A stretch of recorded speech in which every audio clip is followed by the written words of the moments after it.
Digital India के युग में आज अगर लोग नाले का पानी पीने को मजबूर बने हुए हैं तो सवाल तो उठते ही हैं। शासन प्रशासन विकास की तमाम बातें करता है, लेकिन कुछ तस्वीरें ऐसी होती हैं जो प्रशासन की पोल खोल देती हैं। जनप्रतिनिधि तमाम बातें करते हैं, लेकिन शिकार जनता ही होती है और उनकी सुनवाई नहीं होती। ऐसे में लोग मीडिया का ही सहारा लेते हैं अपनी बातें पहुंचाने के लिए। कुछ लोग ऐसे होते हैं जिन्होंने मजबूरी को ही अपना जरिया बना लिया है। एक ऐसी ही खबर हम आपको दिखाने जा रहे हैं जिसमें आप समझ जाएंगे कि नाले का पानी कैसे लोगों का मिनरल वाटर बना हुआ है, क्योंकि जिम्मेदार तो कोई ध्यान ही नहीं दे रहे। देखिए रिपोर्ट। नाले का पानी पीने को है मजबूर, शासन और प्रशासन नहीं दे रहा ध्यान, जिम्मेदार है खामोश और जनता है बेबस लाचार।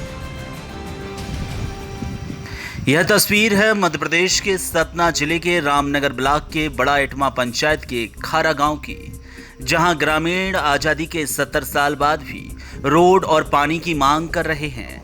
ग्रामीणों की माने तो कई बार नेताओं के आगे गुहार लगाई है, लेकिन आज तक यहां कुछ भी नहीं हुआ। ना ही यहां सड़क है और ना ही पीने के लिए पानी। हालत इस कदर खराब हो चली है कि लोग नाले का पानी पीने को मजबूर बने हुए हैं। लोगों की माने तो सड़क ना होने की वजह से गांव में एम्बुलेंस नहीं पहुंच पाती और गंदा पानी पीने से वह आए दिन बीमारी के शिकार हो जाते हैं। ऐसा नहीं है कि यहां किसी ने कोई शिकायत ना की हो, लेकिन जिम्मेदार हैं जो हमेशा की तरह खामोश बने रहते हैं। इन तस्वीरों को देखकर आप सहज अंदाजा लगा सकते हैं कि सरकार विकास की बातें तो करती है, लेकिन जमीनी स्तर पर क्या कवायद हो रही है। हैंडपंप ना होने की वजह से नन्हे नन्हे ननिहाल और घर की महिलाएं नाले के पानी से ही अपना जीवन चला रही हैं, तो वहीं पानी यही उनकी जीवन का जरिया बन रहा है। गंदा पानी ही उनका मिनरल वाटर है। तस्वीर तो यही कहती है। बहरहाल जिम्मेदारों को इस ओर ध्यान देना बेहद जरूरी है। वो कहाँ करें, आने जाने में समस्या, रोड नहीं है तो वो शिक्षा से दूर है ही है, और फिर बीमार होते हैं तो वो हो गया यहीं रह जाते हैं। आपका नाम? हमारा नाम सुहास पांडे है। आपके घर की बहन बेटी और बच्चे भी छोटे छोटे नाले से पानी भर रहे हैं, ऐसा का है? क्या करें सर, न तो हैंडपंप की व्यवस्था है और न रास्ते की व्यवस्था है। तो हो गया जहाँ से हम लोगों का गुजारा होता है तहाँ से हम लोग गुजारा करते हैं। तो क्या ये पानी आप लोग भरते हैं तो ये तो खराब भी पानी रहता है ना, तो पीना तो क्या करें सर, पीना ही पड़ता है ना। अब रास्ता नहीं है, यदि जबरदस्ती जाते हैं तो मारपीट होता है, लड़ाई झगड़ा होता है, हम लोगों को मार के भगाते हैं। तो हैंडपंप कितनी दूरी पड़ता है आपके घर से?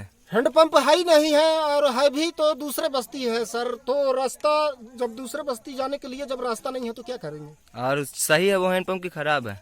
हैंडपंप सही है मगर दूसरे बस्ती में है, तो वो जाने नहीं रास्ता देते। गुजर करके हम दूसरे बस्ती में जाते हैं सर। तो कदम क्या आगे उठाएंगे इसको लेकर? अब कदम उठाए हैं सर जी कि या हमको रास्ता दिया जाए या नहीं तो हम मृत्यु कर लेंगे।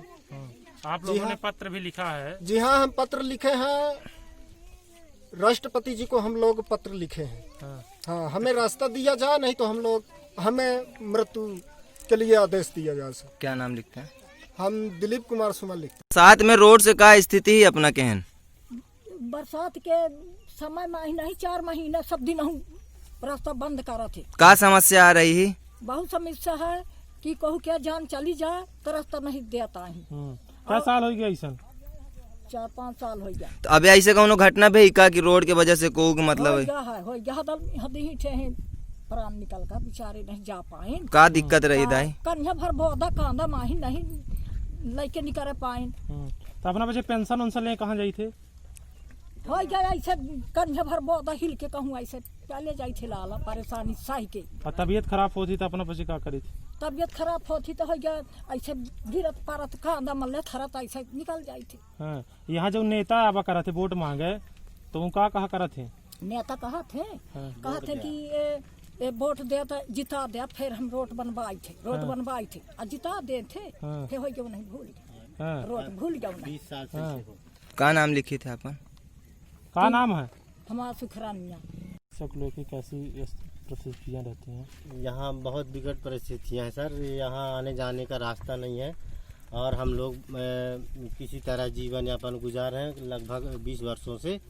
और प्रशासन से हम लोग कई बार मांग कर चुके हैं, यहाँ तक कि सीएम की जो रथ यात्रा थी उसमें हम लोगों को आश्वासन दिया गया था कि हम रास्ता बनवाएंगे, और विधायक भी थे, सांसद भी थे, लेकिन आज तक किसी ने हमारा काम नहीं करवाया है। और इसी के चलते हमारे पिताजी का दिनांक 20/8/2020 को निधन हो गया। रास्ता न होने के कारण हम लोग उनकी दवाइयाँ नहीं करा पाए, ट्रीटमेंट नहीं हो पाए, तो उनका देहांत हो गया है। क्या परेशानी आई थी आपको? हमको रास्ता नहीं था जाने का बरसात में। अब घर से निकलने के लिए, घर से निकलते तक नहीं बनता है। मतलब यहाँ से किसी कदर किसी अधिकारी से बात हुई इस बारे में? जी हाँ, हम लोगों ने ग्राम पंचायत सरपंच से भी कहा और तहसीलदार साहब से भी कहा, एसडीएम साहब को भी कई बार आवेदन उनका किया। क्या कहना? उनका कहना है कि किसी प्राइवेट की ज़मीन है तो उसमें मुआवजा और वो नहीं दे रहा है, तो हम उसमें कुछ नहीं कर सकते। कितने किलोमीटर की वो है? वो 300 मीटर कुल? जी 300 मीटर नहीं बनी है, बाकी वहाँ तक कंप्लीट है। सिर्फ 300 मीटर में ऑब्जेक्शन है आज 20 साल से। आपका नाम? मेरा नाम राजमन विश्वकर्मा। पंचायत में ये गांव पड़ते हैं 3-4 गांव, इसमें क्या रोड की समस्या कितने सालों से चल रही है? अच्छा सर, इसमें जो है तो जब से ये बाणसागर विस्थापन हुआ है तब से ये लोग जो है तो यहाँ पर शासन ने बसा तो दिया है, लेकिन इनको आने जाने के लिए रास्ते का कोई इंतजाम नहीं किया है।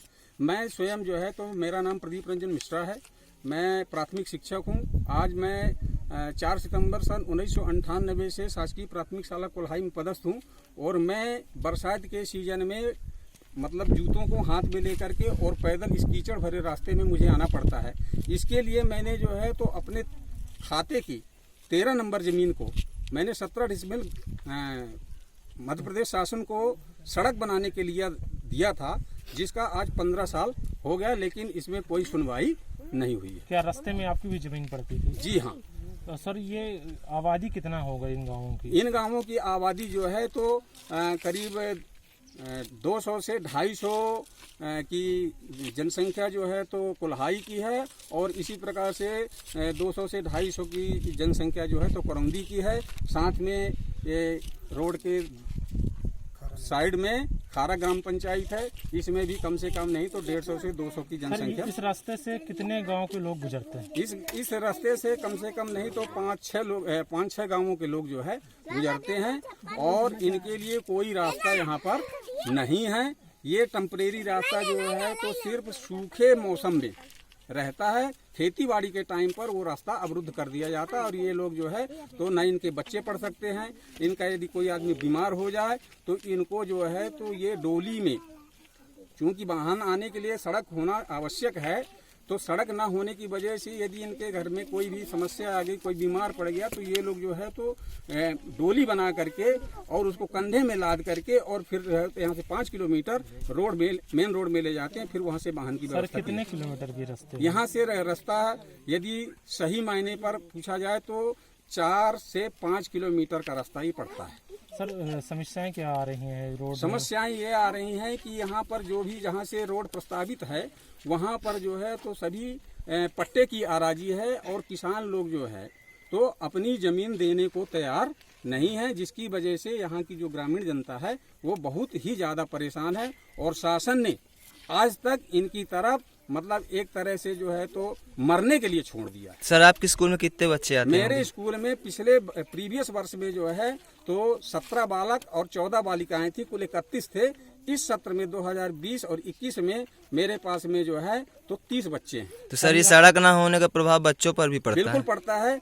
क्या समस्या है कि बरसात के मौसम में जो बच्चे बड़े हैं 9वीं 10वीं 12वीं वाले, वो तो बेचारे किसी न किसी तरह से स्कूल चले जाते हैं, किसी का खेत में किसी की बाड़ी तोड़ करके किसी तरह चले जाते हैं, लेकिन जो छोटे बच्चे हैं जो 8 से 14 वर्ष के 5 से 14 वर्ष के बच्चे हैं, उनको जो है तो जाने के लिए कोई रास्ता नहीं है, और उनको रास्ते में कुछ हो जाए तो इसकी कोई जिम्मेदारी किसी की। सर जैसे यहाँ बच्चे छोटे 5वीं पढ़ के जाते हैं तो क्या आगे शिक्षा ग्रहण कर पाते हैं कि नहीं कर पाते? उसमें से यदि मेरे से सही बात पूछा जाए तो 5% भी बच्चे जो है तो वो 5वीं कक्षा पास करने के बाद में छठवीं 7वीं और 12वीं तक की कुल 5% बच्चे ही बड़े मुश्किल में निकल पड़ते हैं। क्या नाम लिखते हैं सर? जी, क्या नाम लिखते हैं सर? मेरा नाम प्रदीप रंजन मिश्रा है।